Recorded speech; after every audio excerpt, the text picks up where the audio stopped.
Assalamualaikum everyone. I hope you all are fine and fresh by the grace of Almighty Allah. आज के इस video में हम LCM and HCF दोनों एक साथ फाइंड आउट करना सीखेंगे 60, 75 एंड 90 का बाय प्राइम फैक्टराइजेशन मेथड। इस मेथड में हमारे पास यहाँ जितनी भी वैल्यूज होती हैं, दो या दो से ज़्यादा, सबसे पहले तो हम उनके प्राइम फैक्टर्स फाइंड आउट करते हैं। यहाँ इस वक्त हमारे पास तीन वैल्यूज़ हैं। फर्स्ट वैल्यू है 60, सेकेंड वैल्यू है 75 और थर्ड वैल्यू है 90। जब भी हम किसी वैल्यू के प्राइम फैक्टर्स फाइंड आउट करते हैं तो उसे प्राइम नंबर से ही डिवाइड करते हैं। प्राइम नंबर्स कौन से नंबर्स होते हैं? वो नंबर जो सिर्फ दो ही टेबल्स में आते हैं, एक अपने और दूसरे वन के, वो कहलाते हैं प्राइम नंबर्स। जैसे कि 2, 3, 5, 7 और ये इसी तरह कंटिन्यू रहते हैं। जब भी हम किसी वैल्यू के प्राइम फैक्टर्स फाइंड आउट कर रहे होते हैं तो इन वैल्यू में से जिस स्मॉलेस्ट प्राइम नंबर से वो वैल्यू डिवाइड हो रही होती है उसे कम्प्लीटली डिवाइड करते हैं जब तक कि हमारे पास 1 ना आ जाए। सबसे स्मॉलेस्ट प्राइम नंबर 2 है और 2 का डिविजिबिलिटी रूल है कि अगर किसी वैल्यू के लास्ट में इवन नंबर या फिर 0 तो ही वो वैल्यू 2 से कम्प्लीटली डिवाइड हो सकती है।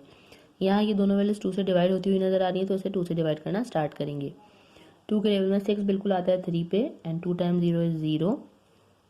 2 के टेबल में जब तक ये वैल्यू 2 से डिवाइड हो रही है हम 2 से ही डिवाइड करेंगे। 2 के टेबल में 3 नहीं आता, उससे छोटा नंबर 2 आता है 1 पे। 1 जो हमारे पास रिमाइंडर है वो चला गया 0 के पास और बन गया 10। 2 के टेबल में 10 बिल्कुल आता है 5 पे। अब ये वैल्यू 2 से डिवाइड नहीं हो सकती, अभी 3 से डिवाइड होगी क्योंकि 3 के टेबल में 15 आता है 5 पे और 5 के टेबल में 5 आता है 1 पे क्योंकि 5 खुद एक प्राइम नंबर है। अब यहाँ है हमारे पास 75 2 से तो डिवाइड नहीं हो सकता। नेक्स्ट प्राइम नंबर 3 और 3 का डिविजिबिलिटी रूल है कि एक वैल्यू में जितने डिजिट्स हो उनको प्लस करें। जैसे अगर हम 7 + 5 करेंगे वो बनेगा 12। 12 3 का मल्टीपल है यानी कि 75 भी 3 से कम्प्लीटली डिवाइड हो सकता है तो इसे 3 से डिवाइड करना स्टार्ट करेंगे। 3 के टेबल में 7 नहीं आता, उससे छोटा नंबर 6 आता है 2 पे। 1 रिमाइंडर है वो चला गया 5 के पास और बन गया 15। 3 के टेबल में 15 बिल्कुल आता है 5 पे। इन दोनों को प्लस करेंगे तो 7 बनेगा। 7 3 का मल्टीपल नहीं है यानी कि अभी वैल्यू 3 से डिवाइड नहीं हो सकती। 3 के बाद जो नेक्स्ट प्राइम नंबर है वो है 5 और 5 से आपको पता है 25 बिल्कुल डिवाइड होगा क्योंकि जिस वैल्यू के लास्ट में 5 या फिर 0 आए तो वो वैल्यू 5 से कम्प्लीटली डिवाइड हो सकती है। 5 के टेबल में 25 आता है 5 पे और 5 के टेबल में 5 आता है 1 पे। यहाँ 75 भी कम्प्लीटली डिवाइड हो चुका है। अब हमने करना है 90 को। 2 के टेबल में 9 नहीं आता, उससे छोटा नंबर 8 आता है 4 पे। जो 1 रिमाइंडर है वो चला गया 0 के पास और बन गया 10। 2 के टेबल में 10 बिल्कुल आता है 5 पे। 45 बन चुका है, लास्ट में और नंबर है यानी कि वैल्यू अब 2 से डिवाइड नहीं हो सकती। इन दोनों को प्लस करेंगे वो बनेगा 9। 9 3 का मल्टीपल है यानी कि अब ये वैल्यू 3 से डिवाइड होगी। लेकिन 3 के टेबल में 4 नहीं आता, उससे छोटा नंबर 3 आता है 1 पे। 1 जो रिमाइंडर है वो चला गया 5 के पास और बन गया 15। 3 के टेबल में 15 बिल्कुल आता है 5 पे। 3 के टेबल में 15 बिल्कुल आता है 5 पे और 5 को हमें 5 से ही डिवाइड करना है क्योंकि 5 के टेबल में 5 आता है 1 पे। यहाँ हम इन तीनों को कम्प्लीटली डिवाइड कर चुके हैं और इनके प्राइम फैक्टर्स हमारे पास आ चुके हैं। अब सबसे पहले इन तीनों के प्राइम फैक्टर्स को हम इस तरह लिखेंगे। 60 के प्राइम फैक्टर्स आए थे हमारे पास 2 multiply by 2 multiply by 3 and multiply by 5। 75 के प्राइम फैक्टर्स आए हमारे पास 3 मल्टीप्लाई बाय 5 मल्टीप्लाई बाय 5 और 90 के प्राइम फैक्टर्स आए हमारे पास 2 multiply by 3 multiply by 3 and multiply by 5। अब सबसे पहले हमें कॉमन फैक्टर्स चाहिए, ऐसे फैक्टर्स चाहिए जो कि तीनों में मौजूद हो, जिनका तीनों में हमें पेयर बनता हुआ नज़र आ रहा हो। देखिए 2 का तो पेयर यहाँ बन नहीं सकता क्योंकि यहाँ कहीं 2 मौजूद नहीं है। उसके बाद 3 का हम देखें तो 3 का हमें पेयर बनता हुआ नज़र आ रहा है। ये 3 का एक पेयर बना, पेयर बन के बाहर आ गया, ऐसे हमने एक बार लिख लिया।